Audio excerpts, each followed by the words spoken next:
الله لا إله إلا الإله الرحمن الرحيم، الملك القدوس السلام المؤمن المهيمن العزيز الجبار المتكبر، الخالق البارئ المصور الغفار القهار الوهاب الرزاق الفتاح الخلاق العليم، القابض الباسط القاهر المعطي الوتر السيد السميع البصير الحكم الرب اللطيف الخبير الحليم العظيم الغفور الشكور القريب الكبير الحفيظ المقيت الحسيب المبين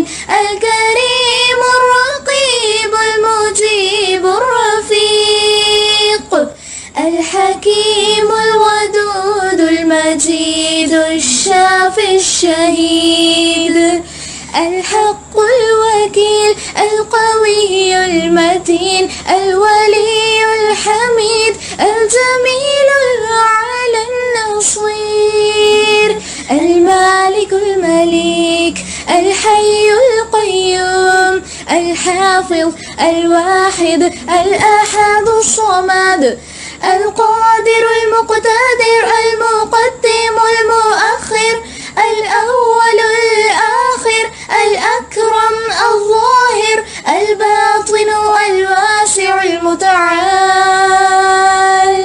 البر التواب الديان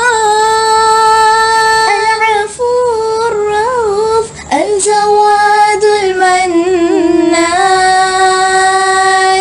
الطيب الغني الحفي العلي الستير القدير المولى المحسن الوارث المحيط الصبوح.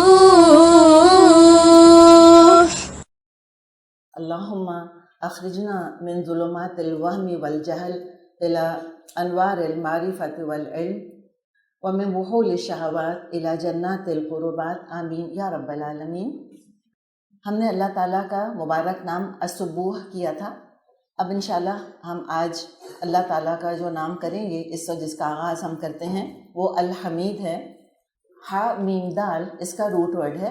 قرآن میں تقریباً 63 ٹائمز یہ اس روٹ ورڈ کے ساتھ الفاظ آئے ہیں۔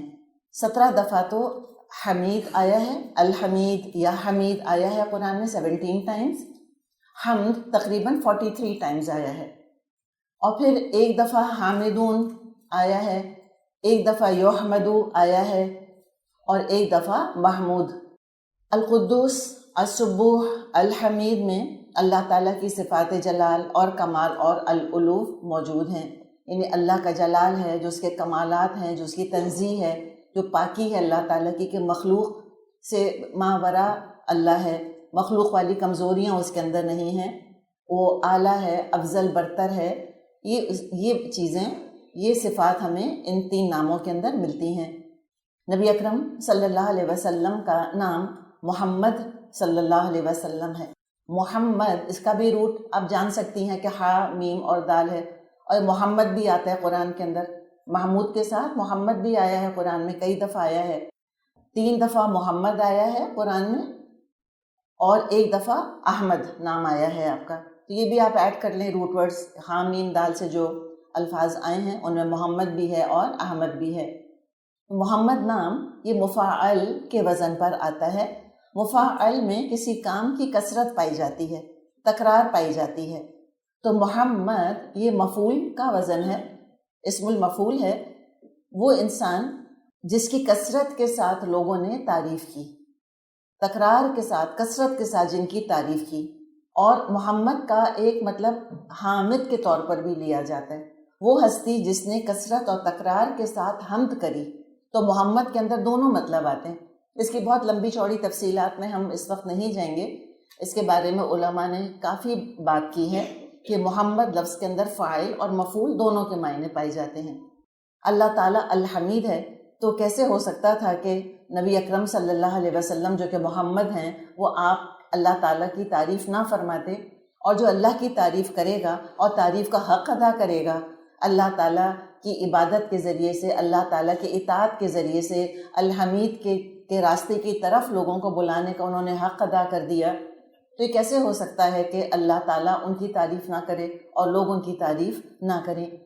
اللہ تعالیٰ کا نام الحمید، اس کے بارے میں امام رازی رحمۃ اللہ علیہ فرماتے ہیں کہ الحمید کا مطلب حامد، اللہ تعالیٰ خود الحامد بھی ہے، خود اللہ اپنی تعریف کرتا ہے۔ تو کس کس کی تعریف کرتا ہے؟ سب سے پہلے تو اللہ تعالیٰ اپنی تعریف کرتا ہے، پھر اللہ تعالیٰ اپنے بندوں کی تعریف کرتا ہے۔ سلیمان علیہ السلام کے لیے کہا تھا نعم العبد، قرآن میں آتا ہے، اور اپنے بندوں کے اچھے اعمال کی اللہ تعالیٰ تعریف کرتا ہے۔ اور اللہ تعالیٰ اپنی تعریف، اللہ تعالیٰ اپنی حمد، الحمید اپنی حمد اس لیے کرتا ہے کہ لوگوں کے دل الحمید کی طرف کھنچیں اور وہ اس کے راستے پر آ جائیں، اور ان کو پتہ چلے کہ کون کون سے اعمال ایسے ہیں جن کو کر کے وہ الحمید کا قرب حاصل کر سکیں گے۔ بعض علماء نے کہا کہ الحمید هو المحمود، الحمید کون ہے؟ وہ جس کی بہت تعریف کی گئی، اور اللہ تعالیٰ الحمید ہے، یعنی ہمیشہ سے اس کی حمد ہوتی رہی۔ ہمیشہ سے کیا مطلب؟ کیا مخلوق کے پیدا ہونے کے بعد اللہ کی حمد شروع ہوئی؟ نہیں، وہ الحمید ہے۔ مخلوق کو پیدا کرنے سے پہلے بھی وہ الحمید تھا۔ یہ اس کی اپنی صفت ذاتی بھی ہے، اللہ تعالیٰ کی اپنی ذاتی صفت ہے، اس کی خود اپنی ذات کی اس نے حمد کری ہے اللہ تعالیٰ نے، یعنی ازل سے وہ قابل تعریف ہے، الحمید ہے۔ ہم جو پڑھتے ہیں قرآن میں، جس سے کہ قرآن کا آغاز ہی ہوتا ہے الحمدللہ، تو الحمد فعل نہیں ہے، احمد اللہ نہیں کہا گیا، یہ نہیں کہا گیا کہ میں اللہ کی تعریف کرتا ہوں، جیسے ہم خطبوں میں سنتے کہ نحمدہ ونصلی علی رسولہ الکریم، یہ فعل آتا ہے نا کہ حمد اللہ تعالیٰ کی حمد کرتے ہیں، ہم نبی اکرم صلی اللہ علیہ وسلم پر درود بھیجتے ہیں، تو یہ ہو سکتا تھا کہ نحمدہ للہ، ہم اللہ کی حمد کرتے ہیں، یہ تو نہیں آیا۔ ہم حمد کرتے ہیں میں کیا چیز ہے؟ فاعل، یعنی کہ حمد کے لیے فاعل کا ہونا ضروری ہے، کہ کوئی کرنے والا ہوگا تو اللہ کی حمد ہوگی۔ اللہ نے یہ نہیں کہا، اللہ نے فعل استعمال نہیں کیا، بلکہ اللہ تعالیٰ کو اپنی حمد کے لیے کسی فاعل کی ضرورت نہیں، کسی مخلوق کی ضرورت نہیں۔ جب کسی مخلوق کا وجود ہی نہیں تھا تب بھی وہ الحمید تھا، اور جب کوئی باقی نہ بچے تب بھی وہ الحمید ہی رہے گا۔ تو الحمید کون ہے؟ هو الحامد بنفسه والمحمود بحمده لنفسه وبحمد عباده له۔ یہ گہرا جملہ ہے، ذرا اس کو تھوڑا سا ہم کھولتے ہیں، ان پیک کر کے اینالائز کرتے ہیں۔ تو الحمید کون ہے؟ هو الحامد بنفسه، وہ حمد کرنے والا ہے خود اپنے نفس کی۔ اللہ تعالیٰ نے کہا اپنے آپ کو المتکبر، الکبیر، المتعال۔ اللہ تعالیٰ نے کتنی غفور، ودود، رحیم، رحمان، اللہ کے سارے نام اللہ تعالیٰ کی حمد کرتے ہیں، اس کے انتہائی خوبصورت نام ہیں۔ تو اللہ تعالیٰ نے خود اپنی بہت تعریف کی ہے، اور یہ صفت اللہ کے ساتھ خاص ہے، اور اس سے بڑا سچ کائنات کا اور کوئی ہے نہیں کہ اللہ تعالیٰ الحمید ہے۔ لیکن جہاں تک انسانوں کا معاملہ ہے تو ایک سچ ہے جو کہ انسانوں کو نہیں بولنا چاہیے۔ سچ اسلام میں انتہائی پسندیدہ ہے، لیکن ایک سچ ہے جو کہ نہیں بولنا چاہیے، اور وہ کون سا سچ ہے؟ خود اپنی تعریف کرنا۔ تو اس میں دیکھیں، یہ اللہ تعالیٰ کی ایک صفت ایسی ہے جس کا انسانوں سے کوئی مقابلہ نہیں ہے۔ اللہ الحمید ہے، انسان ان کو اپنے لیے خود تعریف کرنے والا، اپنے منہ یا مٹھو بننے والا نہیں ہونا چاہیے، اس لیے کہ ان کو زیب نہیں دیتا، ان کی ہر خوبی کے اندر بھی 10 خامیاں موجود ہوتی ہیں۔ تو اللہ تعالیٰ نے خوب حمد کی ہے خود اپنے نفس کی، المحمود بحمدہ لنفسہ، تو لہٰذا جب اس نے اپنی تعریف خود کر لی تو پھر کون ہو گیا؟ وہ محمود ہو گیا۔ محمود کون؟ مفعول کا وزن ہے، وہ جس کی بہت حمد کی گئی ہے۔ تو المحمود بحمدہ لنفسہ، اپنے حمد کرنے، اپنے حامد ہونے کی وجہ سے وہ خود محمود بھی ہے، فاعل بھی ہے، مفعول بھی ہے، حمد کرنے والا بھی ہے، اور اس کی حمد کی جا رہی ہے۔ وبحمد عبادہ لہ، اور پھر کیسے الحمید ہے کہ جو بندے اس کی حمد کرتے ہیں۔ الحمدللہ، الحمدللہ ہم کتنا پڑھتے ہیں؟ کثرت کے ساتھ پڑھا جانے والا کلمہ ہے الحمدللہ۔ اس سے زیادہ دنیا کی کسی زبان میں کوئی اور کلمہ نہیں پڑھا جاتا جس تکرار کے ساتھ الحمدللہ کا ذکر کیا جاتا ہے۔ ہم نے سورہ فاتحہ کے ضمن میں یہ بات کی تھی کہ 1.7 1.8 بلین مسلمز ہیں، ان میں سے چلیں اگر 20% بھی نماز پڑھتے ہیں ریگولر، تو سوچیں دن میں کتنی دفعہ وہ الحمدللہ پڑھتے ہیں۔ تو نماز کے علاوہ پھر وہ قرآن پڑھتے ہیں تو سورہ فاتحہ پڑھتے ہیں، پھر دم کے لیے، شفا کے لیے سورہ فاتحہ پڑھی جاتی ہے، پھر رمضانوں میں کتنا قرآن ہے جو کہ پڑھایا جا رہا ہوتا ہے، سنایا جا رہا ہوتا ہے۔ تو سچی بات ہے کہ ہم گنتی میں لا نہیں سکتے کہ کتنی دفعہ خود مسلمان الحمدللہ کہتے ہیں، اور باقی مخلوق جو اللہ تعالیٰ کی حمد کر رہی ہے اس کا تو کوئی حساب کتاب ہمارے سامنے آ ہی نہیں سکتا۔ تو اللہ تعالیٰ الحمید کیوں نہ ہو؟ الحمید نیکیوں کی راہ دکھاتا ہے، الحمید نعمتیں دیتا ہے، اور پھر اس ہدایت کی نعمت پر اور مختلف دنیا کی نعمتوں پر جو ہم نے رب کے ضمن میں ہم نے مختلف نعمتوں کا ذکر کیا تھا، نعمت الایجاد، نعمت الامداد، نعمت الہدی والارشاد، یہ جو اللہ تعالیٰ نے نعمتیں دی ہیں ان پر وہ ہمیں حمد کرنے کی توفیق دیتا ہے۔ یہ بھی تو اللہ کی توفیق ہی سے ہم الحمدللہ کہہ سکتے ہیں۔ تو اسی نے سب کچھ دیا، اسی نے توفیق دی، پھر جب ہم اس کی حمد کرتے ہیں تو پھر وہ اور خوش ہوتا ہے اور ہمیں حمد کرنے پہ مزید حمد کرنے کی توفیق عطا فرماتا ہے، اور ہم پر ہم کو اجر بھی عطا فرماتا ہے۔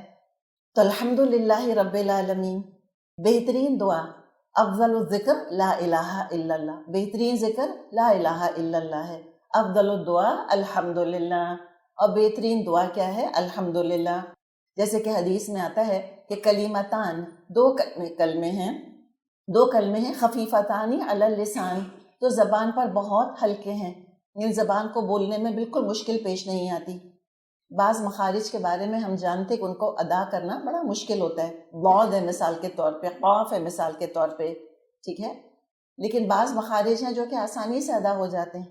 تو اللہ تعالیٰ نے جو کلمے رکھے ہیں یہ بڑے آسان ہیں، ثقیلتانی فی المیزان، میزان میں بہت بھاری ہوں گے قیامت کے دن، اور حبیبتانی الی الرحمن، رحمان کو بہت محبوب ہیں۔ یہ دو کلمے وہ کیا ہیں؟ سبحان اللہ و بحمدہ، سبحان اللہ عظیم۔ اللہ تعالیٰ کا کرم، الحمید کا کتنا شکر ادا کریں کہ اس نے ہدایت دی اپنے راستے کی طرف۔ اللہ تعالیٰ فرماتا ہے سورہ حج میں وَہُدُوا إِلَى الطَّيِّبِ مِنَ الْقَوْلِ، وہ ہدایت دیے گئے پاکیزہ بات کی طرف، وَہُدُوا إِلَى صِرَاطِ الْحَمِيدِ، اور وہ اس تعریف والے کے راستے کی طرف ہدایت دیے گئے۔ اس پر چل کر، اس صراط الحمید پر چل کر جنت میں جب جنتی پہنچ جائیں گے تو وہ کیا کہیں گے وہاں پر؟ وہ کہیں گے الحمدللہ الذی ہدانا لہذا وما کنا لنہتدی لولا ان ہدانا اللہ، کل شکر اور تعریف اللہ اس ہستی کی ہے جس نے کہ ہم کو ہدایت دی، اور ہم تو ہدایت پانے والے تھے ہی نہیں اگر اللہ تعالی ہم کو ہدایت نہ دیتا۔ کوئی ناگوار حالات پیش آ جائیں جو کہ سب کی زندگی میں آتے ہیں، تو اس موقع پہ انسان کہے الحمدللہ علی کل حال، کل شکر اور تعریف اللہ کی ہے ہر حال میں۔ ایک اور حدیث میں آتا ہے، صحیح مسلم ہی میں حدیث ہے، آپ صلی اللہ علیہ وسلم نے فرمایا الحمدللہ تملأ المیزان، الحمدللہ کلمہ اتنا عظیم کلمہ ہے کہ میزان کو بھر دے گا۔ کون ہے یہاں پر جو ہم میں سے یہ نہ چاہتا ہو کہ قیامت کے دن میزان حسنات میں وزن ہو؟ تو اگر ہم چاہتے ہیں کہ ہمارے اعمال نامے، دائیں ہاتھ والے اعمال نامے بھاری ہوں، تو الحمدللہ کو وظیفہ بنا لیں اپنا، اٹھتے اور بیٹھتے الحمدللہ الحمدللہ، وسبحان اللہ والحمدللہ تملأان او تملأ ما بین السماوات والارض، تو سبحان اللہ اور الحمدللہ ملا کر کہنا، یہ تو جو کچھ آسمانوں اور زمین میں ہے دونوں کو بھر دیتا ہے، تملان سب کو بھرنے والا ہے۔ تو یہ ہے دراصل الحمید، ہمارا رب الحمید، تعریف والا۔ حمد دو طرح کی ہوتی ہے، ایک ہے حمد المدح اور ایک ہے حمد الشکر۔ مدح ہم سمجھتے کسی کی مدح کرنا، تعریف کرنا، تو کسی کی خوبی کی وجہ سے تعریف کرنا، اور کون سی خوبی ہے جو کہ اللہ کے اندر نہیں ہے؟ ہم کس کس چیز پر کسی کی تعریف کرتے ہیں ذرا بتائیے؟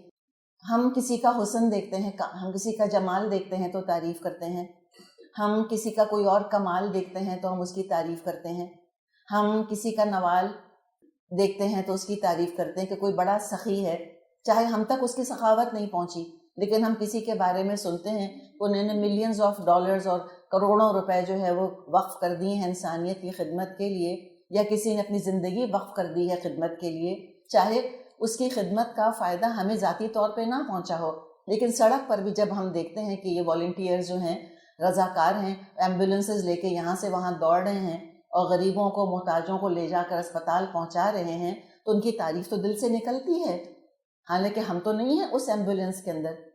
تو ان تمام چیزوں پر کسی کی حمد کی جاتی ہے خوبیوں کی وجہ سے۔ تو جن جن خوبیوں کی وجہ سے کسی کی حمد کی جائے وہ سب الحمید کے اندر موجود ہیں، بلکہ جس میں جو خوبی الحمید ہی کی تو بخشی ہوئی ہے۔ اگر ہم کسی کا حسن دیکھتے ہیں، کوئی پینٹنگ اگر مثال کے طور پہ ہم دیکھتے ہیں، تو ہم تعریف کس کی کرتے ہیں؟ بنانے والے کی۔ تو جب ہم کسی بھی مخلوق کی تعریف کرتے ہیں، ہم کسی پھول کی تعریف کرتے ہیں، ہم کسی کے حسن کی تعریف کرتے ہیں، ہم کسی کے ہنر یا ذہانت کی تعریف کرتے ہیں، تو وہ تعریف کہاں جاری ہوتی ہے؟ الحمید۔ اسی کے بنانے والا تو وہی ہے، اسی کی حمد کر رہے ہوتے ہیں، تو اس کی خوبی کی وجہ سے تعریف کرنا، یہ ہے حمد المدح۔ حمد الشکر، نعمت دینے والے، احسان کرنے والے کے احسان کا اعتراف کرنا، یہ حمد الشکر ہے۔ اور شکر ہم کہاں ادا کرتے ہیں؟ جب ہمیں خود فائدہ پہنچ رہا ہو کسی کی خوبی سے، کسی کا من، کسی کا احسان، کسی کی عطا، کسی کی دین ہم تک پہنچ رہی ہوتی ہے، تو پھر ہم شکر ادا کر رہے ہوتے ہیں۔ اور یہ شکر ادا کرنا اور یہ اللہ تعالیٰ کی حمد و شکر کرنا، یہ دراصل دل، زبان اور ہاتھ پاؤں کا کام ہے۔ یہ دل سے ابھرنی چاہیے، زبان اس کو ادا کرے اور ہاتھ پاؤں اللہ کی اطاعت کر کے ثابت کریں کہ واقعی اللہ تعالیٰ کی حمد کی جا رہی ہے۔ تو عام زبان میں شکر کا مطلب ہوتا ہے زبان سے تھینکس کہہ دینا، لیکن شریعت میں شکر کا مطلب ہوتا ہے اطاعت۔ شکر ایکول ٹو اطاعت۔ تو جو حقیقت میں اللہ تعالیٰ کی حمد کرتا ہے، اس کا مطلب ہے کہ وہ اللہ تعالیٰ کا فرما بردار ہے، اطاعت گزار ہے۔ قرآن میں حمید تنہا بھی آیا ہے، اللہ تعالیٰ کا یہ مبارک نام، اور جوڑوں کی شکل میں بھی آیا ہے۔ غنیون حمید آتا ہے، عام طور پہ جو غنی ہوتے ہیں ان کی تعریف نہیں کی جاتی بعض دفعہ، کیوں؟ اس لیے کہ جو غنی ہوتے ہیں پھر وہ احسان جتا رہے ہوتے ہیں اپنا، یا کوئی ایسا معاملہ ہوتا ہے کہ وہ پسند نہیں ہوتے انسان کو۔ والدین مثال کے طور پہ وہ بڑے غنی ہیں اولاد کے ساتھ، لیکن بعض دفعہ اولاد تعریف نہیں کرتی۔ اللہ غنی بھی ہے اور حمید بھی ہے، تعریف والا ہے۔ پھر حمید مجید، یہ بھی جوڑی آتی ہے، اللہ الحمید بھی ہے اور المجید بھی ہے، مجد والا، بزرگی والا، بڑائی والا ہے۔ پھر غنی حمید کے ساتھ الغنی الحمید بھی آتا ہے، الف لام کے ساتھ۔ حکیم حمید بھی آتا ہے، حکیم بھی ہے اور حمید بھی ہے، اللہ کے ہر کام میں حکمت ہے اور ہر کام پر اس کی حمد ہوتی ہے۔ الولی الحمید آتا ہے، ولی کے ساتھ بھی۔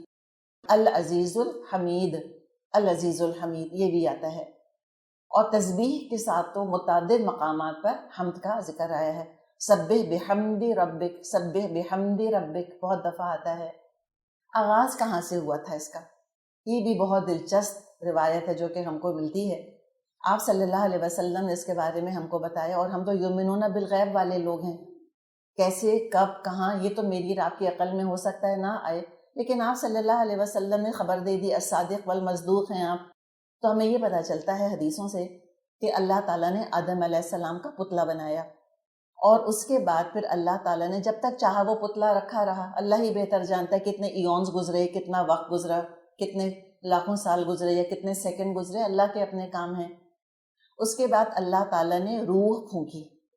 یہ ایک ٹینجنٹ تو ہے تھوڑا سا، لیکن اس روح کے ساتھ بھی دیکھیں روح کے ساتھ نہ ہماری فطرت اٹیچڈ ہے، یہ بھی یاد رکھیں۔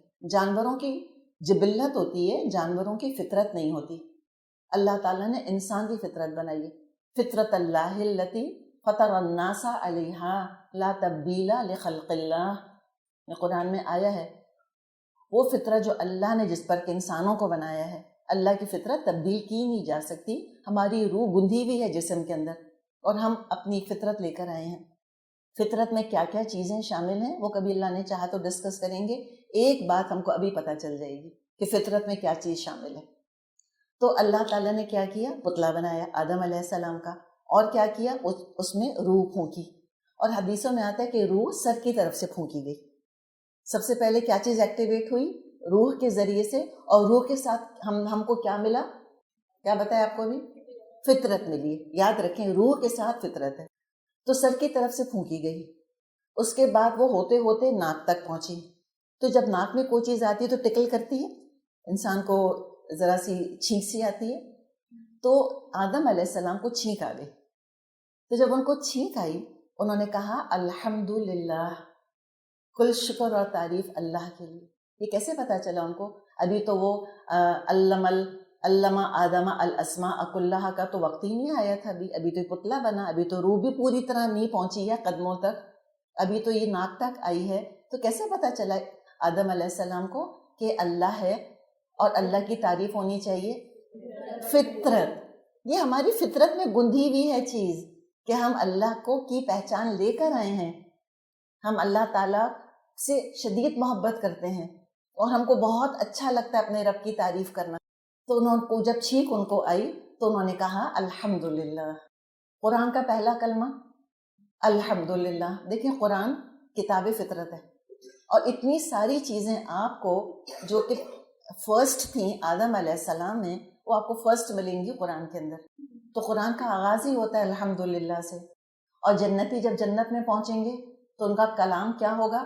اور وہاں پر اللہ کی حمد ایسے چلے گی جیسے کہ جنتیوں کی سانس چلے گی. جیسے ہماری دنیا میں سانس آتی جاتی ہے یا سانس آتا جاتا ہے تو ایفرٹ لیس ہے نا سانس لینا ہمارے لیے. ایسے جنتی ایفرٹ لیس اللہ تعالیٰ کی حمد کرتے رہیں گے کرتے رہیں گے کرتے رہیں گے. تو جب سے حضرت انسان پیدا ہوا، پورا پیدا بھی نہیں ہوا، تب سے اس نے حمد شروع کری. اور انسان آپ کو معلوم ہے کہ اٹرنل ہے، اس کو موت نہیں آنی.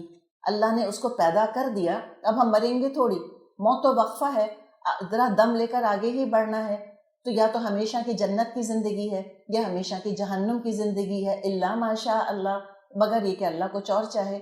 حتیٰ کہ جہنمی بھی اللہ کی حمد کریں گے، حتیٰ کہ جہنم میں اللہ تعالیٰ کی حمد کریں گے. اللہ کے فیصلے سن کے ان کو کبھی اللہ پر شک یا شبہ نہیں وارد ہوگا کہ اللہ نے ظلم یا زیادتی کی ہے ہمارے ساتھ. اور جنتیوں کے تو سانس کے ساتھ ہم چلے گی، اور وہ جنتی جب جنت میں پہنچ جائیں گے تو وہی والی بات جو بھی ہم نے سنی وہ کہیں گے الحمدللہ، کل شکر اور تعریف اللہ کی ہے، الذی ہدانا لہذا، جس نے کہ ہم کو ہدایت دی. جب سارے فیصلے ہو چکے ہوں گے، جنتی جنت میں چلے جائیں گے، جہنمی جہنم میں چلے جائیں گے، تو فرشتے کہیں گے وقیل الحمدللہ رب العالمین. وہ کہا جائے گا کل شکر اور تعریف اللہ کی ہے جو کہ رب العالمین ہے. قرآن کی 5 صورتیں حمد سے شروع ہوتی ہیں. سورہ فاتحہ تو ہم جانتے ہی ہیں، سورۃ الانعام، اور بتائیے سورۃ الکہف، جی اور بتائیے سورۃ فاتر اور سورہ سبا اور سورہ فاتر. یہ 5 صورتیں جو کہ حمد سے شروع ہوتی ہیں، اور 2 صورتیں حمد پر ختم ہوتی ہیں. مجھ کو 2 ملی، آپ ریسرچ اپنی بھی کر سکتی ہیں، یعنی ہم مل جل کر اس میں ایڈیشن بھی کر سکتے ہیں. آپ بھی کھول کے دیکھیے گا. ایک تو سورۃ الصافات، وہ بھی ہم پہ ختم ہوتی ہے، اور سورۃ الزمر. سورۃ زمر ہی کی آپ کو یہ آیت سنائی تھی وقیل الحمدللہ رب العالمین. صحیح مسلم میں حدیث ہے، آپ صلی اللہ علیہ وسلم نے فرمایا ان اللہ لا یرضی عن العبد، یقیناً اللہ راضی ہو جاتا ہے بندے سے، ان یاکل الاکلۃ، کہ جب وہ لقمہ کھاتا ہے فیحمدہ، اور اللہ کی حمد کرتا ہے، فیحمدہ علیہا، ویشرب الشربۃ، اور وہ ایک گھونٹ پانی یا مشروب کا پیتا ہے، فیحمدہ علیہا، اور اس پر اللہ کی حمد کرتا ہے. تو پانی پی کر ہم کہتے ہیں الحمدللہ، اور یہ تو دعا ہم کو سکھائی گئی ہے الحمدللہ الذی اطعمنا وسقانا وجعلنا مسلمین. تو ان دعاؤں کو زندگی کا حصہ بنا لیں تاکہ ہمارا اعمال نامہ خوب خوب بھاری ہوتا چلا جائے. ابو موسیٰ الاشعری رضی اللہ عنہ سے روایت ہے، آپ صلی اللہ علیہ وسلم نے فرمایا جب کسی مومن بندے کا بچہ مر جاتا ہے، اذا مات ولد العبد المؤمن، جب مومن بندے کا بچہ مر جاتا ہے، قال اللہ للملائکتی، اللہ تعالیٰ فرشتوں سے فرماتا ہے قبضتم ثمرۃ فؤادہ، تم اس کے دل کا پھل لے آئے.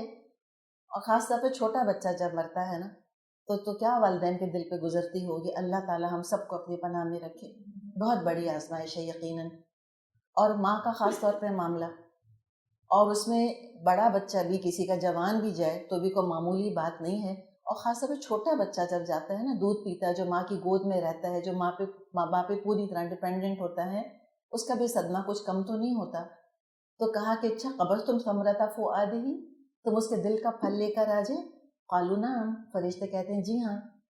اللہ تعالیٰ ان سے پوچھتا ہے قال فما قال، تو بتاؤ کہ جب تم نے اس کا بچہ لے لیا تو اس نے کیا کہا تھا. قالوا، فرشتے کہتے ہیں استرجع، اس نے کیا کہا تھا انا للہ و انا الیہ راجعون. تو اس پورے کلمے کو استرجع کہا جاتا ہے، یہ کہنا انا للہ و انا الیہ راجعون. وحمدک، اور اللہ انہوں نے تیری حمد کی تھی. اللہ تعالیٰ فرماتے ابنوا لہ بیتا فی الجنہ، ان کے لیے جنت میں ایک گھر بنا دو. وسموہ بیت الحمد، اور اس کا نام رکھ دو بیت الحمد. اتنے بڑے صدمے پر میری تعریف، تو الحمدللہ علی کل حال. ہم شکر ادا کرنے کے موقع پہ تو بہت خوش ہو کر کہہ دیتے ہیں الحمدللہ، لیکن جب کوئی صدمے والی یا کوئی فکر یا پریشانی والی بات ہم تک پہنچتی ہے تو بعض دفعہ ہم کو یاد نہیں رہتا کہ ہم کہیں الحمدللہ علی کل حال. ہمارا نام ہی قوم حمادون ہے، بے حد حمد کرنے والے. ظاہر ہے ہم محمد کی، احمد کی صلی اللہ علیہ وسلم، ان کی ہم امت ہیں، ہم حمادون کیسے نہیں ہوں گے. کتنا زیادہ ہم دوہرا کر سورہ فاتحہ کو پڑھتے ہیں. ہمارے مجلسی کلمات کے اندر الحمدللہ شامل ہے. اور یہ حمد کیا ہے، اس کے بارے میں تو سائیکالوجی بھری پڑی ہے. اس کو گلیڈ گیم، پازیٹیو سائیکالوجی، کچھ بھی نام دے دیں، کہ اپنے آپ کو انسان اللہ کی نعمتوں میں ڈوبا ہوا محسوس کرے کہ کتنی نعمتیں دی ہیں.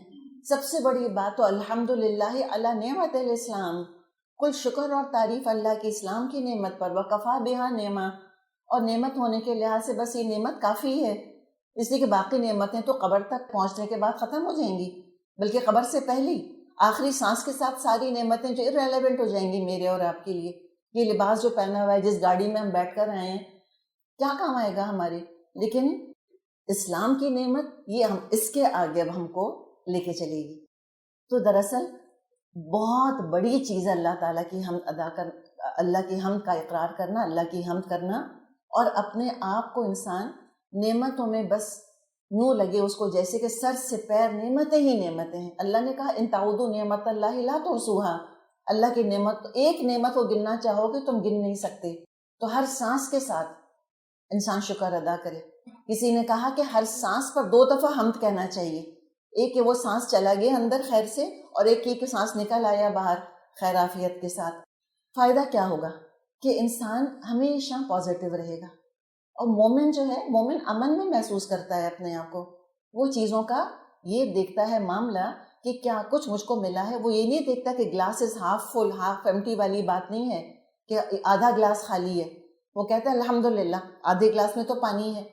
اور کیا فائدہ ہوگا جب انسان اللہ کی تعریف کر دے گا ہر چیز کے اوپر. دیکھیں نعمت ایک تو ہے نا کہ حمد المدح، اور ایک ہے حمد الشکر. جب ہم اللہ کا شکر ادا کریں گے، اور کوئی نعمت والا ہے، کسی کو اللہ نے حسن دیا، کسی کو جمال دیا، کسی کو عقل دی، شکل دی، دولت دی، عزت دی، اسٹیٹس دیا، تقوی دیا، سب کچھ دیا اللہ نے، ہدایت دی اللہ نے. بعض لوگ ایسے ہیں عثمان رضی اللہ عنہ جیسے لوگ، اللہ تعالیٰ نے عشرہ مبشرہ میں ان کو رکھا. اللہ تعالیٰ کے نبی کی 2 بیٹیاں ان کے نکاح کے اندر، اللہ تعالیٰ نے خلافت ان کو دی، اللہ نے شہادت ان کو دی. اللہ تعالیٰ نے ان کو اولاد جو ہے وہ ابان جیسا بیٹا دیا. ابان بن عثمان رحمۃ اللہ علیہ تابعی تھے، اور وہ مدینے کے فقیہ تھے، اور کیا ان کی شان تھی، اور کیا وہ عالم تھے، اور کیا وہ صدقہ جاریہ ہوں گے اپنے والد کے لیے. تو نیک اولاد بھی ان کو دی، ساری نعمتیں دی. کس نے؟ الحمید نے. کتنی نعمتیں دی. تو کیا نعمتیں خود حاصل کر لی تھیں عثمان نے؟ کسی نے دی تھی تو ملی تھی ان کو. تو ہم بھی جب کسی نعمت والے کو دیکھیں، اور شکل صورت بھی بہت اچھی دی تھی اللہ نے عثمان رضی اللہ عنہ کو، بہت ہینڈسم بھی تھے، پیسہ بھی بہت دیا تھا، کون سی اب you name it and he had it. اتنی نعمتیں کسی کی ہم دیکھتے تو ہم کہتے ہیں ہاں دنیا میں مل گیا ہوگا، آخرت میں تھوڑی کچھ ملے گا. دل کو تسلی دینے کے لیے کہہ دیتے ہیں نا، اس لیے کہ کلو ذی نعمت محسود، ہر نعمت والا حسد کیا جاتا ہے. کون سی نعمت تھی جو ان کو نہیں دی گئی؟ تو اگر کسی کی نعمت کو دیکھ کر کبھی انسان کو حسد محسوس ہو تو اپنے آپ سے ایک سوال پوچھ لیں، ہم میں بھی اور آپ بھی، کہ کیا یہ نعمت اس نے خود حاصل کر لی ہے؟ اس کی اپنی ذاتی ہے کیا؟ نہیں ہے. تو ہمیں حسد نہیں ہوگا اس سے، اور جس نے اس کو دی وہ مجھ کو بھی تو دے سکتا ہے، اور اس کو دی تو اسی حساب سے دی۔ بعض دفعہ واقعی کسی کو دے کے دل کے اندر ایک حسرت پیدا ہوتی کہ ہائے کتنے خوش قسمت ہیں، پھر ڈر بھی لگتا ہے ہماری آنا لگ جائے کہیں کسی کو، کہتے ہیں نا ہائے لگ گئی ہے فلاں کو، فوراً ماشاء اللہ لا قوت الا باللہ کہہ دینا چاہیے کسی کی نعمت کو دیکھ کر۔ تو کبھی انسان کے اپنے اندر بھی یہ چیز نہیں، حسد نہیں پیدا ہوگا، احساس کمتری پیدا نہیں ہوگا۔ دوسری بات کہ اگر کوئی ریسیونگ اینڈ کے اوپر ہے، عثمان رضی اللہ عنہ کی طرح جو اتنی نعمتوں کا حامل ہے، اس کے اندر کبھی غرور نہیں پیدا ہوگا۔ سلیمان علیہ السلام میں کوئی غرور پیدا نہیں ہوا، نہ داؤد علیہ السلام میں کوئی غرور پیدا ہوا، اور نہ صحابہ کے اندر۔ کیوں؟ ان کو پتا تھا ہماری تھوڑی ہے، ہم کس بات کا غرور کریں؟ جس نے دی وہ جب چاہے لے لے گا ہم سے، جب چاہے واپس لے لے۔ تو تل ملک من تشاء و تنزع الملک ممن تشاء، پڑھ تو چکے ہیں ہم، تو عز من تشاء و تذل من تشاء، یہ تو اللہ تعالیٰ کی شان ہے اپنی۔ تو آزما کے دیکھیں سننا الگ ہے، آزمانا الگ ہے۔ جب کبھی کوئی احساس کمتری، کوئی احساس محرومی پیدا ہو کسی کو دیکھ کر، کسی کی شکل دیکھ کر، کسی کی دولت، کسی کا گھر، اور آج کل تو آپ کو پتہ ہے یہ تو سوشل میڈیا کا دور ہے، ہر لوگوں کی ہر نعمت پلاسٹر ہوئی ہوئی ہوتی ہے اس کے اوپر، تو اس کو دیکھ کے حسرتیں پیدا ہوتی ہیں دلوں کے اندر۔ سب سے پہلے کہیں الحمدللہ علی کل حال، اور اس کے لیے دعا کریں اللہ اس کو مبارک کرے، ٹھیک ہے، اور اللہ تعالیٰ سے اپنے لیے دعا کریں، اور جان لیں کہ وہ خود لے کر نہیں پیدا ہوا تھا ماں کے پیٹ سے، الحمید نے اس کو دی ہے۔ اور اگر اپنے پاس نعمتیں ہیں تو کبھی وہ 3 الفاظ ہمیں استعمال نہیں کرنے جس کا ہم نے پہلے ذکر کیا تھا، کیا؟ انا، نحن، لی، عندی، یہ سارے الفاظ، نحن اولی قوہ، یا انا خیر من، یا انما اوتیتہ علی علم عندی، یہ قارون نے کہا تھا کہ یہ تو مجھ کو دیا گیا ہے میرے اپنے علم کی وجہ سے، جو کچھ دولت میں نے حاصل کی ہے میری اپنی محنت ہے اس کے اندر۔ اور فرعون نے کہا تھا الیس لی ملک مصر، کیا میرے لیے نہیں ہے مصر کی حکومت؟ کیسے ہو گئی اس کے لیے؟ پھر ڈوب کیسے گیا؟ کیسے ڈوب گیا اگر اس کی تھی؟ قارون کیسے دھنس گیا زمین کے اندر؟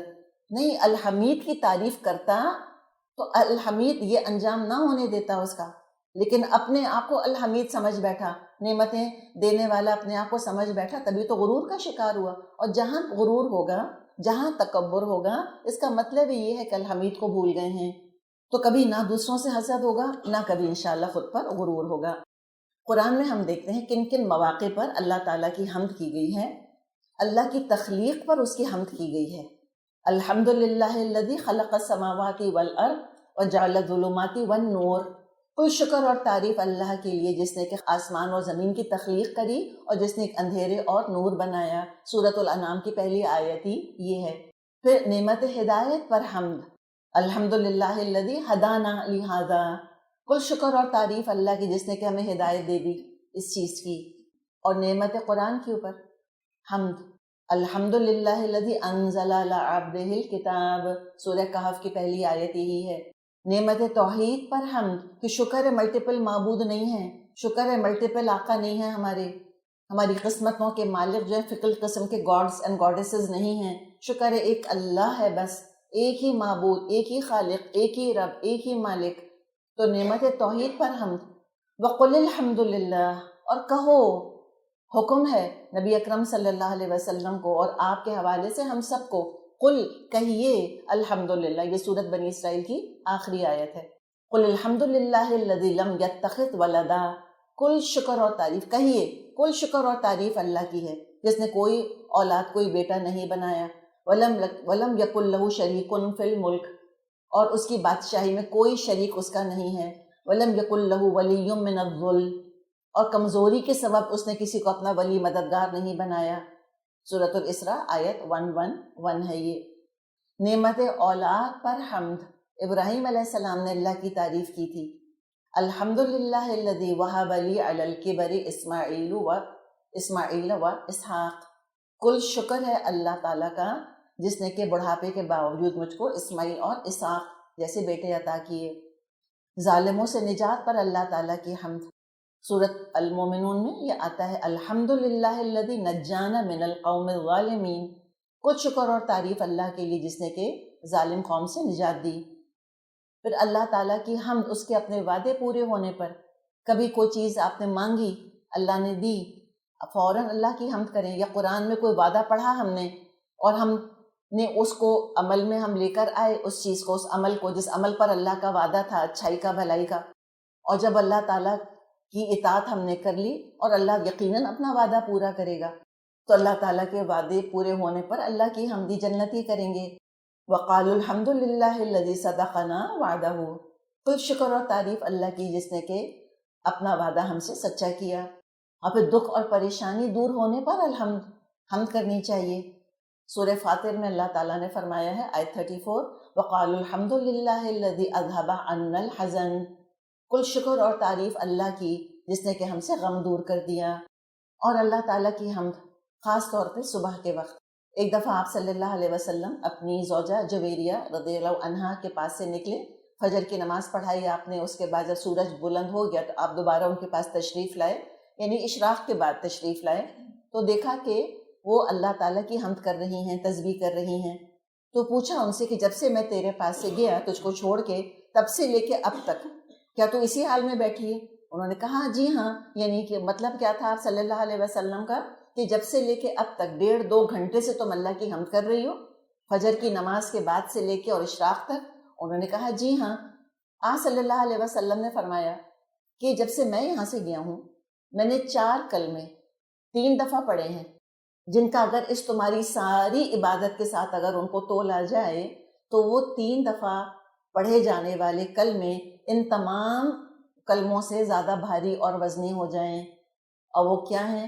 سبحان اللہ و بحمدہ عدد خلقہ ورضا نفسہ وزنۃ عرشہ ومداد کلماتہ۔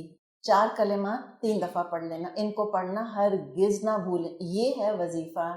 الحمید کا نام یہ تقاضا کرتا ہے ہم سے کہ ہم یہ کریں۔ نماز ہم پڑھتے ہیں، ہم کہتے ہیں سمیع اللہ لمن حمدہ ربنا ولک الحمد۔ آپ صلی اللہ علیہ وسلم نے یہ فرمایا، اتنے میں کسی صحابی نے کہا حمدن کثیرن طیبن مبارکن فیہ۔ سلام پھیرنے کے بعد آپ صلی اللہ علیہ وسلم نے پوچھا کہ کہنے والا کون تھا؟ ایک صحابی آئے آگے، کہا جی اللہ کے رسول میں نے یہ کہا تھا۔ آپ نے فرمایا کہ میں نے 30 سے زیادہ فرشتوں کو دیکھا جو اس کلمے کو لکھنے میں مقابلہ کر رہے تھے کہ کون اس کلمے کو لے کر سب سے پہلے اللہ کے حضور پہنچتا ہے۔ تو نماز میں جلدی نہ کیا کریں، رکوع میں جائیں، آرام سے اللہ کی تسبیح کریں، آرام سے کھڑے ہوں، سمیع اللہ لمن حمدہ ربنا ولک الحمد حمدن کثیرن طیبن مبارکن فی۔ اور بھی ہم کو ملتا ہے پھر، اور اس میں اضافہ کرنا چاہیں تو کہیں ملء السماواتی، آسمان بھر گئے ہیں اللہ کی ہم سے، تو ملء الارض، اور زمین بھر گئی اللہ کی ہم سے، وملء ما بینہما، اور جو آسمانوں اور زمین کے درمیان جو اسپیس ہے جس کا ہم جانتے ہیں کہ کروڑوں کروڑوں لائٹ ایئرز کا فاصلہ ہے، اور اس میں بھی 65 million light years, 20 million light years, یہ تو کہتے ہیں بہت تھوڑا فاصلہ ہے، اٹس ناٹ مچ۔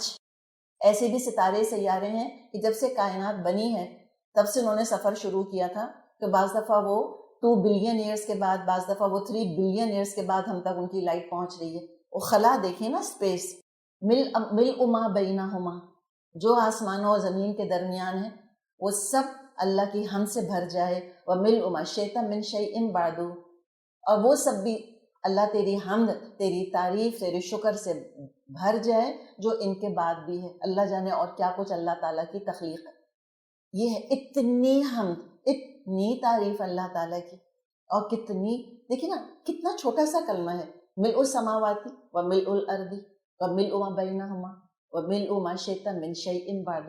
کتنا ٹائم لگا مجھے بتائیں؟ مے بی 10 سیکنڈز اگر آپ نے آرام سے پڑھا، اور اس کا اجر تو قیامت کے دن ہی پتہ چلے۔ اللہ تعالیٰ کی حمد کرنے کو حمدلہ کہتے ہیں، جیسے سبحان اللہ کا آپ کو بتایا تھا نا، سبحلہ، وہ سبحلہ، سبحان اللہ کو سبحلہ کہا جاتا ہے۔ استرجع جیسے بھی آپ نے حدیث میں سنا تھا، انا للہ و انا الیہ راجعون، تو سبحلہ، استرجع، حمدلہ، حمدلہ کیا؟ الحمدللہ، ایسے کہنا۔ وہ جو چھینک آنے پہ الحمدللہ کہا جاتا ہے، ہمیں خود شاید اندازہ نہیں ہے کہ یہ وہی موقع ہے جس پر کہ اللہ کی حمد بہت کرنی چاہیے۔ کیوں؟ ایک تو ہمارے ابو کی سنت ہے، اور یہ پہلا کلمہ تھا جو کہ انسان نے زبان سے ادا کیا تھا۔ اس کے علاوہ جو سائنس ہم کو آج بتا رہی ہے کہ چھینک کے دوران کیا حال ہوتا ہے، یوں سمجھیں ایک طرح سے انسان کی موت واقع ہو جاتی ہے چھینک کے موقع پر. ایک سیکنڈ کے لیے دل رک جاتا ہے. ایک سیکنڈ تو نہیں کہنا چاہیے، جو بھی ایک کوئی چھوٹا سا بھی ٹائم کا لیگ ہوگا تو یہ چھینک اتنا فائدہ پہنچا رہی ہوتی ہے انسان کو کہ اس کے بعد ضرور الحمدللہ کہنا چاہیے. اور پھر جو چھینک سنے وہ کیا کہے گا؟ یرحمک اللہ. کیسے اللہ تعالیٰ نے دیکھے ہمارا یہ نظام الحمدللہ اپنے فضل اپنے کرم سے بنایا ہوا ہے. الحمدللہ علی کل حال. اب ہم اگلے نام کی طرف آتے ہیں، الطیب. الطیب لغت میں اس کا مطلب ہوتا ہے انتہائی پاک. تو لغتاً اس کا مطلب اگر ہم دیکھیں تو الطاہر نظیف، یعنی کہ پاکیزگی کے مطلب ہیں. عفیف، عفیف کا مطلب سمجھتے ہیں عفت والا، جو اپنے مقام کی عزت کی حفاظت کرے. طیب کے اندر سہل یعنی کہ آسانی کا مطلب یہ پایا جاتا ہے. لین کا مطلب لین نرم. طیب میں امن اور خیر کا مطلب بھی اس میں شامل ہے.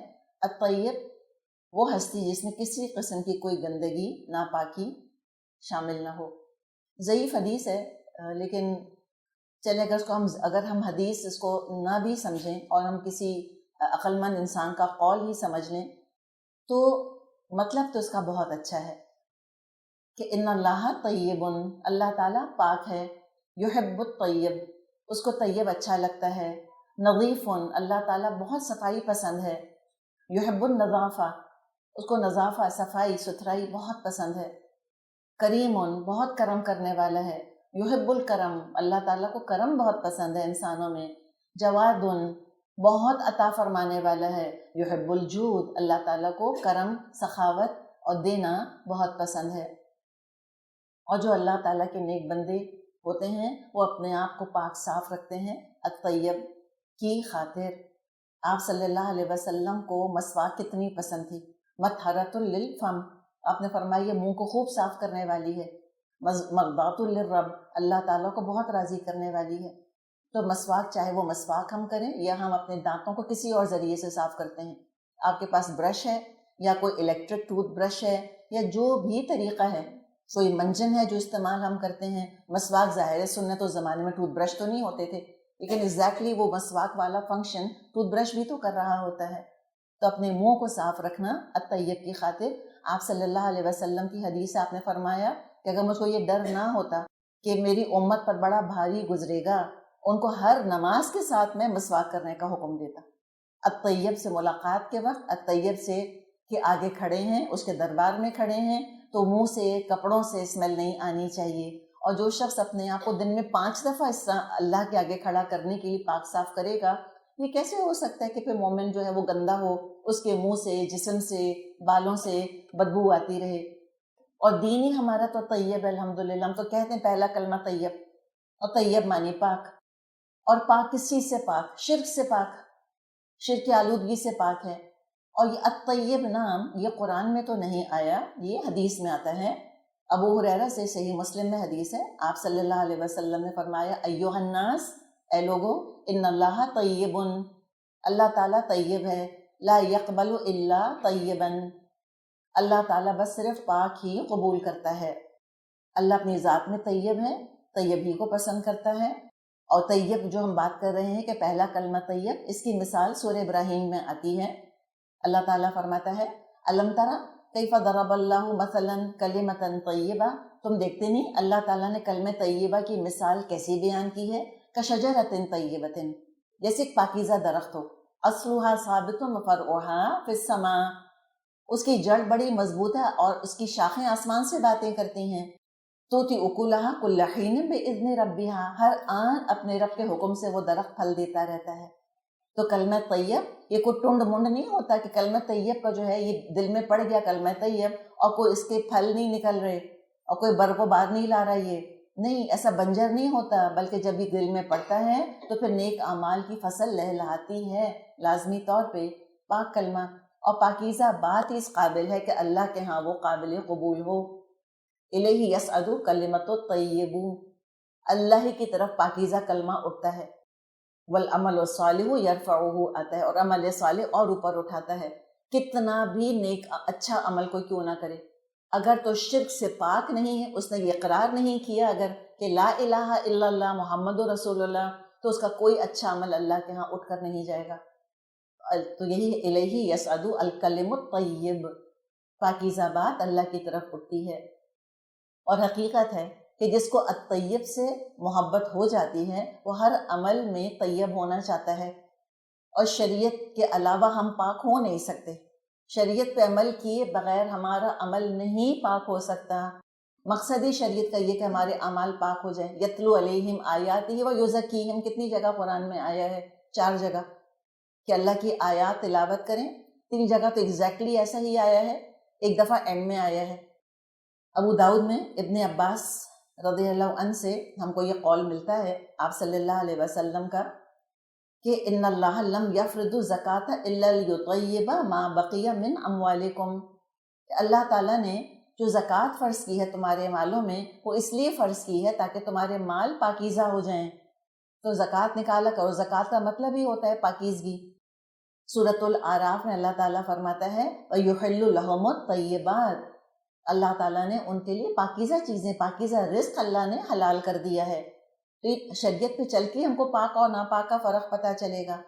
صدقہ کرتے وقت کیا کہا؟ یا ایھا الذین آمنو، اے لوگوں جو ایمان لائے ہو، انفقو، خرچ کرو، کس میں سے؟ من طیبات ما کسبتم، پاکیزہ میں سے جو تم نے کمایا۔ تو اگر ہم چاہتے ہیں کہ اللہ کے ہاں کوئی صدقہ قابل قبول ہو تو کمائی کا پاکیزہ ہونا ضروری ہے اس کے اندر۔ اور الطیب تک پہنچنے کا پروسیس شروع کیسے ہوتا ہے؟ یہ عمل شروع کیسے ہوگا؟ اللہ تعالیٰ فرماتا ہے ہدو الی الطیب من القول، پاکیزہ بات سننے کی ہدایت مل گئی تھی ان لوگوں کو، ہدایت دے دیے گئے تھے پاکیزہ بات سننے کی، یعنی قرآن سننے کی توفیق مل گئی ان کو۔ تو کتنی بڑی خوش قسمتی ہے انسان کی کہ انسان قرآن کو سنے۔ اور پھر کیا ہوتا ہے؟ کسی سے بھی پوچھ لیں جس نے بھی قرآن کا کورس کیا ہے، جب پاکیزہ بات سننے کے لیے آتے ہیں، مل کر بیٹھتے ہیں، جمع ہوتے ہیں، تو پاکیزہ ساتھی ملتے چلے جاتے ہیں۔ الطیبات للطیبین والطیبون للطیبات، بات تو یہی ہے۔ تو اچھا انجام، اچھی باتیں، اچھی شہرت، اچھے ساتھی، یہ تو پاکیزہ لوگوں کے لیے پاکیزہ ہی ہیں۔ اور انجام کیا ہوگا اللہ کے ہاں؟ وَمَسَاكِنَ طَيِّبَةً فِي جَنَّاتِ عَدْنٍ، ہمیشگی کے باغات میں پاکیزہ گھر ان کو ملیں گے، صاف ستھرے گھر ملیں گے ان کو، کوئی گندگی وہاں نہ ہوگی، کسی قسم کی گندگی نہیں۔ اور جو وہاں داخل ہوں گے وہ خود بھی بالکل طیب ہوں گے، یعنی کہ کھانا کھائیں گے، ہلکی سی خوشبودار ڈکار آئے گی، ہلکا سا خوشبودار پسینہ آئے گا اور سارا کھانا ہضم ہو جائے گا ان کا، کوئی واش روم جانے کی ضرورت نہیں۔ اوپر سے تو پاکیزہ ہوں گے، اندر جسم کے اندر بھی کوئی گندگی، کوئی خباثت، کوئی فضلہ سٹور نہیں ہوگا جس کو نکالنے کی ضرورت پیش آئے۔ اور یہاں تو ایسا طیب تو کوئی نہیں ہے دنیا کے اندر، سب کے ساتھ یہ حاجتیں لگی ہوئی کہ اپنے جسم کو ہم پاک کریں۔ جنت وہ جگہ ہے، مساکن طیبتاً، پاکیزہ گھر، پاکیزہ لوگ، اندر باہر سے پاک، کوئی اسمیل نہیں، کوئی واش روم کی ضرورت ہی نہیں، یہ وہ جگہ ہوگی۔ اور جب داخل ہوں گے تو فرشتے کیا کہیں گے ان لوگوں سے جنہوں نے الطیب کے احکامات پر عمل کر کے اپنے آپ کو طیب اور پاک کیا تھا؟ کہیں گے سلام علیکم طبتم، سلام تم پر، سلامتی تم پر، پاکیزہ۔ مبارکباد کا بھی مطلب ہے بڑے پاکیزہ ہوئے تم، بڑے اچھے ہو گئے تم۔ تو اس کے لیے نہایت ضروری ہے کہ ہم پاکیزہ علم حاصل کریں، اپنے آپ کو پاک رکھیں۔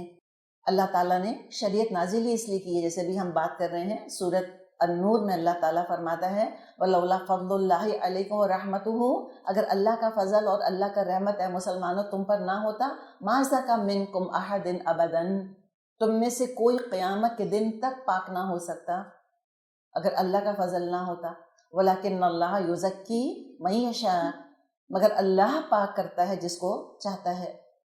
اور اس کے لیے پھر ضروری ہے کہ انسان پاک علم حاصل کرے، پاک غذا استعمال کرے، تاکہ اندر پاکی کی حس برقرار رہے۔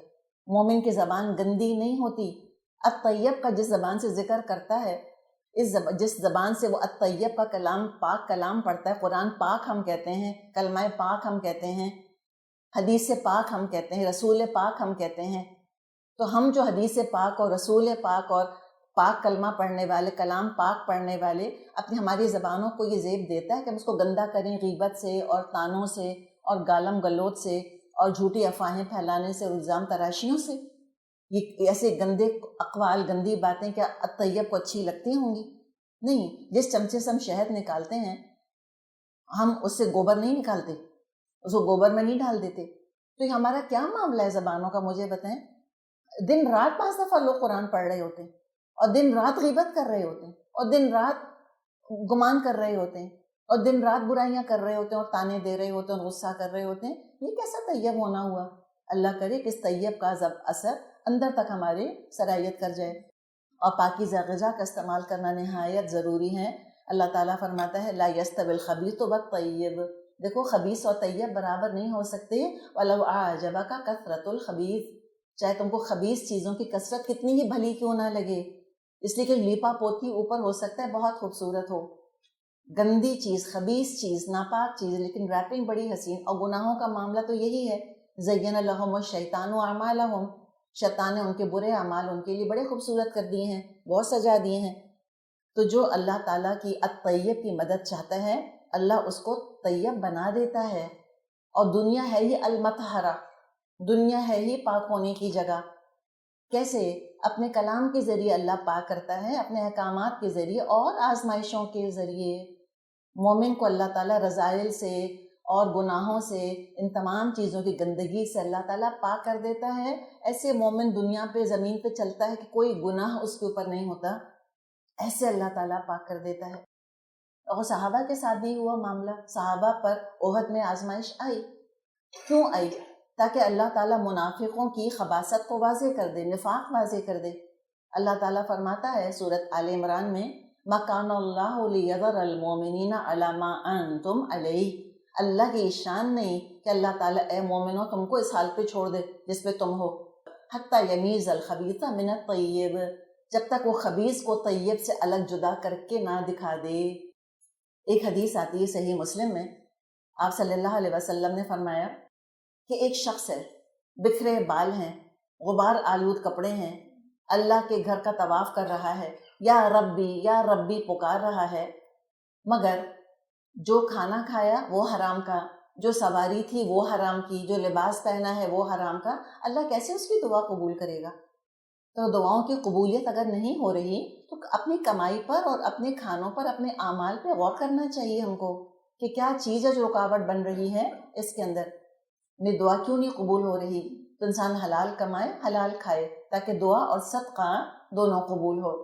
بخاری میں ابو ہریرہ رضی اللہ عنہ سے روایت ہے، آپ صلی اللہ علیہ وسلم نے فرمایا من تصدق بعدل تمرۃ من کسب طیب. جو ایک کھجور بھی صدقہ کرتا ہے پاکیزہ کمائی سے. اور فرمایا ولا یقبل اللہ الا الطیب. اور اللہ تو طیب کے علاوہ قبول ہی نہیں کرتا. وَإِنَّ اللَّهَ يَتَقَبَّلُهَا بِيَمِينِهِ. اللہ تعالیٰ اس صدقے کو اپنے دائیں ہاتھ میں قبول کر لیتا ہے. ثُمَّ يُرَبِّيهَا. پھر اللہ تعالیٰ اس کو پروان چڑھاتا ہے بِصَاحِبِهِ، اپنے یعنی دینے والے کے لیے جس نے صدقہ دیا تھا. كَمَا يُرَبِّي، جیسے کہ کوئی تربیت کرتا ہے، پروان چڑھاتا ہے احدکم، تم میں سے ایک، فلوہ، یعنی اپنے بچڑے کو یا کسی چھوٹے سے جانور کے بچے کو، حتی یکون مثل جبل، یہاں تک کہ وہ پہاڑ جتنا ہو جاتا ہے. اللہ تعالیٰ کو پاکی پسند ہے. ان اللہ یحب التوابین و یحب المتطہرین. اللہ تعالیٰ کو توبہ کرنے والے اور اللہ کو پاک رہنے والے پسند ہیں. تو یہ کیسے ہو سکتا ہے کہ مسلمانوں کے گھر گندے، مسلمانوں کی گلیاں کچرے سے بھری ہوئی، جو کھایا گاڑی سے باہر، سواری سے باہر پھینک دیا، کاغذ ہو، کچرا ہو، کچھ ہو.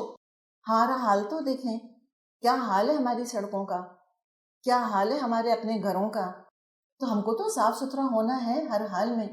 ہم نماز میں کہتے ہیں التحیات للہ والصلوات والطیبات. جس نے اللہ کو مانا، الطیب کو مانا، خود طیب ہونا چاہے گا. جس نے طیب کا انکار کیا اس نے پاک ہونے کا انکار کیا، اور جس نے پاک ہونے کا انکار کیا اس نے جنت میں داخلے کا انکار کر دیا. اسی کہ جنت صرف پاک لوگوں کی جگہ ہے. اور الطیب کا انکار کرنے والوں کو، الطیب کی نافرمانی کرنے والوں کو دنیا میں بھی سزا ملتی ہے. کس طرح سے؟ ان کو پاک چیزوں سے محروم کر دیا جاتا ہے. اللہ تعالیٰ فرماتا ہے فَبِظُلْمٍ مِّنَ الَّذِينَ هَادُوا. تو جو یہودی بن گئے ان کے ظلم کی وجہ سے، کس پہ ظلم کیا تھا؟ لوگوں پر بھی ظلم کیا تھا اور اللہ کے احکامات پر ظلم کیا تھا، توڑ دیا اللہ کے احکامات کو، خوب نافرمانی کری اللہ تعالیٰ کی. فَبِظُلْمٍ مِّنَ الَّذِينَ هَادُوا، کیا سزا دی اللہ نے ان کو؟ حرمنا علیہم طیبات احلت لہم. اللہ فرماتا ہے ہم نے ان کو ان پاکیزہ چیزوں سے محروم کر دیا جو ان کے لیے دراصل حلال تھی. تو یہ بھی محرومی بھی آتی ہے، چیزیں ہوتی ہیں لیکن انسان فائدہ حاصل نہیں کر سکتا ان سے ایٹ ٹائمز، یا پاک چیزوں کو اللہ تعالیٰ ان سے دور کر دیتا ہے. تو اللہ کو بہت زیادہ پاکی اچھی لگتی ہے. جو اس کا قرب چاہیں ان کو چاہیے کہ اپنے سوچ کا، اپنے دل کا، اپنی نیتوں کا تزکیہ کریں، اپنے جسم لباس کا، منہ کا تزکیہ کریں. مردوں کو دیکھیں کیسا نہلا دھلا کر، صاف ستھرا کر کے، عطر لگا کر اور مردوں کو دفنایا جاتا ہے. طیب کا بھی یہی روٹ ورڈ ہے، طیبہ. آپ صلی اللہ علیہ وسلم کو خوشبو بہت پسند تھی اور آپ کو بدبو بہت زیادہ بری لگتی تھی. خاص طور پہ آپ نے منع فرمایا کہ کوئی کچی پیاز کھا کے، کوئی کچا لہسن کھا کے ہماری مسجد میں نہ آیا کرے. فرشتے تکلیف محسوس کرتے ہیں بو سے. اور سب سے بڑی سڑان، سب سے زیادہ غلیظ بدبو کس چیز کی ہوتی ہے؟ جو منہ سے آتی ہے جھوٹ کی. کہ جب انسان جھوٹ بولتا ہے اتنی غلیظ اس کے منہ سے اسمیل آتی ہے کہ فرشتے میلوں دور اس سے بھاگ جاتے ہیں. تو فرشتے خود بڑی طیب مخلوق ہیں، بڑی پاک مخلوق ہیں، اور پاک لوگوں کا ساتھ ان کو اچھا لگتا ہے.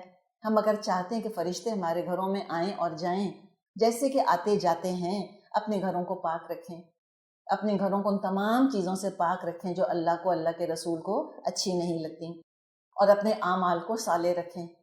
اللہ فرماتا ہے من عمل صالحا من ذکر و انثی، جو بھی نیک عمل کرے گا چاہے مرد ہو یا عورت، وہو مؤمن، اور وہ مومن ہو، تو کیا ہوگا؟ فَلَنُحْيِيَنَّهُ حَيَاةً طَيِّبَةً، ہم لازماً اس کو پاکیزہ زندگی بسر کروائیں گے. اللہ تعالیٰ پاکیزہ چیزوں میں، پاکیزہ کاموں میں اس کی انٹرٹینمنٹ رکھ دے گا. اللہ پاکیزہ ساتھی عطا فرمائے گا، اللہ اپنے ذکر کی توفیق دے گا، اللہ دل پاک کر دے گا اس کا، اللہ اس کی سوچوں کو پاک کر دے گا. اور اتنا جب کوئی پاک زندگی گزارنے کا اہتمام کرے گا، اللہ کرے کہ موت بھی اس حال میں آئے، تو کیا ہوگا؟ موت کے وقت کس حال میں فرشتوں سے ملاقات کریں گے ایسے پاک لوگ؟ اللہ فرماتا ہے الذین تتوفاہم الملائکہ، وہ لوگ جن کو کہ فوت کریں گے ملائکہ، کس حال میں؟ طیبین، کہ بالکل پاک ہوں گے.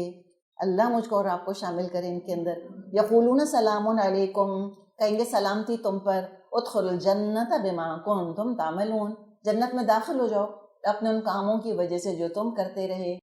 حدیث میں آتا ہے جب فرشتے آتے ہیں نیک انسان کے پاس، پاک انسان کے پاس، طیب انسان کے پاس، جس نے الطیب کی بات مانی تھی، اپنے آپ کو الطیب کی ملاقات کے لیے پاک رکھا تھا دنیا میں، تو آ کر اس سے کہتے ہیں اخرجی ایتها النفس الطیبۃ، اے پاکیزہ نفس نکل، من الجسد الطیب، جو ایک پاکیزہ جسم کے اندر ہے، نکل اس سے باہر آ جا. اور الطیب کا جو معاملہ دیکھیں، اللہ طیب ہے نا، وہ طیب کو پسند کرتا ہے. تو یہ ہو نہیں سکتا کہ الطیب نے ہم کو بنایا، اللہ نے الطیب نے ہمارے اندر خواہشات رکھیں، داعیات رکھے اور ارمان رکھے، اور ان کو فلفل کرنے کا کوئی طیب طریقہ ہی اللہ تعالیٰ نے ہم کو نہ دیا ہو، اور یہ ہو کہ بے حرام طریقے ہی میں ساری لذت رکھ دی ہو. یہ نہیں ہو سکتا. جتنی دنیاوی ضروریات ہیں، جو نیڈز ہیں ہماری، ان کے حصول کے لیے، فلفلمنٹ کے لیے اللہ نے پاک ذرائع کا اہتمام فرمایا ہے، انتظام کر دیا ہے. سماعت کے لیے اللہ تعالیٰ نے پاکیزہ کلام، ہدوء الی الطیب من القول، ابھی ہم نے بات کی.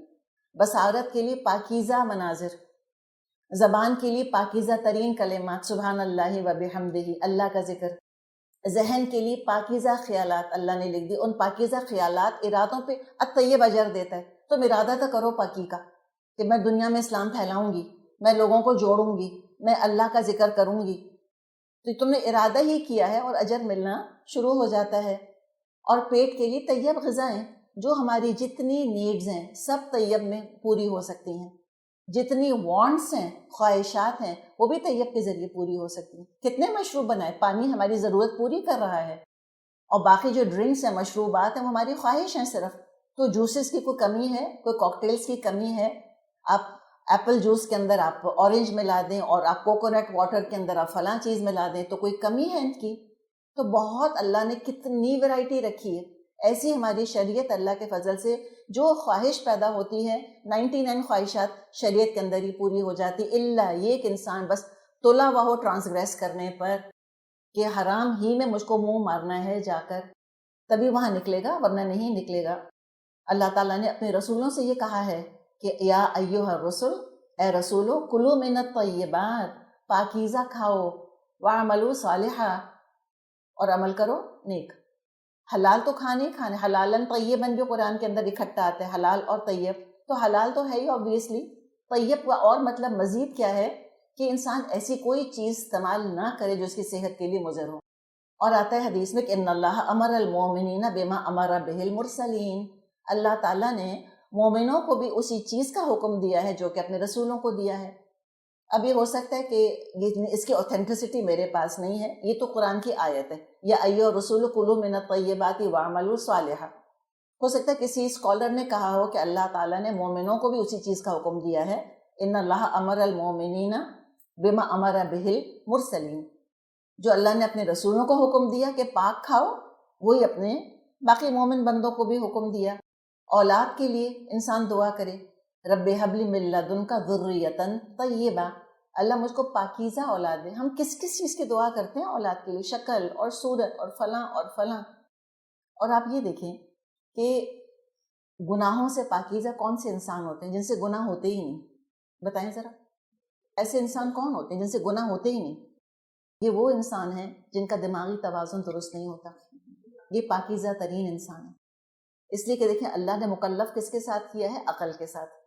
تو کسی کی اگر کوئی اسپیشل اولاد ہے، ہینڈی کیپ بچہ ہے، کوئی اس کو ڈاؤن سنڈروم ہے یا کوئی اور، جیسے آپ کو پتہ ہے طرح طرح کے امراض ہیں، اور اس کا جسم بھی نارمل نہیں ہے اور اس کا دماغ بھی نارمل نہیں ہے، تو کتنے بڑا بوجھ لگتا ہے نا ایسا بچہ۔ لیکن یہ جو ہے نا یہ پاکیزہ ترین اولاد ہے، بالکل معصوم، بالکل بے گناہ۔ یہ دیکھیں نا، ہم تو ذریۃ طیبہ کی ہم ایک ہی شکل، لیکن obviously ہم کو ہینڈی کیپ بچہ کبھی نہیں مانگیں گے، بہت بڑی آزمائش ہے۔ لیکن جن کے پاس ہے، جن کے اوپر یہ آزمائش پڑ گئی ہے، وہ سوچیں کہ کتنی اللہ کی پاکیزہ مخلوق کو یہ لے کے بیٹھے ہوئے ہیں، اور جو اتنی پاکیزہ مخلوق کی خدمت کرے اللہ تعالیٰ کیا قبول نہ کرے گا؟ تو اللہ تعالیٰ سے خاص دعا کرنی چاہیے، چاہے ابھی ایکسپیکٹ کرنے والی مدرز ہوں، ایکسپیکٹنگ مدرز، یہ دعا کریں کہ رب ھب لی من لدنک ذریۃ طیبہ، اور جن کی اولاد ہو چکی ہے وہ پاکیزہ ہے، نیک ہیں، اللہ ان کو نیک رکھے، اور جن کے بچے دین پر نہیں ہیں، الطیب کی قدر نہیں کر رہے، ان کے لیے بھی دعا کرتے رہیں کہ رب ھب لی من لدنک ذریۃ طیبہ۔ اور کتنے اللہ تعالیٰ نے نام دیکھیں رکھوائے ہیں، جیسے آپ صلی اللہ علیہ وسلم کے جو بیٹے تھے، کیا نام تھا ان کا؟ طیب، طاہر، کتنے پیارے نام ہیں، یہ بھی نام رکھ سکتے ہیں۔ اور آپ دیکھیں جو مشکلات انسانوں کے اوپر پڑتی ہیں، تو عام طور پہ جو مشرک مذاہب ہیں ان میں کانسیپٹ یہ ہے کہ معبود جن سے ناراض ہوتے ہیں ان پر مشکلات ڈال دیتے ہیں، یعنی کہ مشکلات کا آنا یہ ان کے خداؤں کی ناراضگی کا ذریعہ ہے۔ الطیب کا معاملہ دیکھیں مومن کے ساتھ، جب کسی کو بخار ہوتا تھا آپ صلی اللہ علیہ وسلم تشریف لے جاتے تھے اس کے پاس، آپ کہتے تھے لا باسا طہورن انشاءاللہ، کوئی فکر کی بات نہیں، پاک کرنے والا ہے تمہارا بخار۔ تو جب بخار پاک کرنے والا ہے تو ہر بیماری پاک کرنے والی ہے۔ آپ دیکھیں نا کیسا پازیٹیو مائنڈ سیٹ ہے جو کہ بنا دیا گیا۔ پھر اللہ تعالیٰ نے اس سرزمین پر، یعنی اس زمین پر، پلانٹ ارتھ ہے ہمارا، پاکیزہ ترین پانی اللہ تعالیٰ نے ہم کو دیا ہے، انتہائی مبارک، انتہائی بابرکت۔ کون سا پانی ہے؟ زمزم۔ کیسے اللہ تعالیٰ نے پاکیزہ چیزیں رکھی ہیں ہمارے لیے۔ اللہ تعالیٰ ہم سب کو ایک پاکیزہ زندگی گزارنے کی توفیق عطا فرمائے تاکہ قیامت کے دن ہم الطیب کا دیدار کر سکیں۔ اقول قولی ھذا واستغفر اللہ لی ولکم ولسائر المسلمین والمسلمات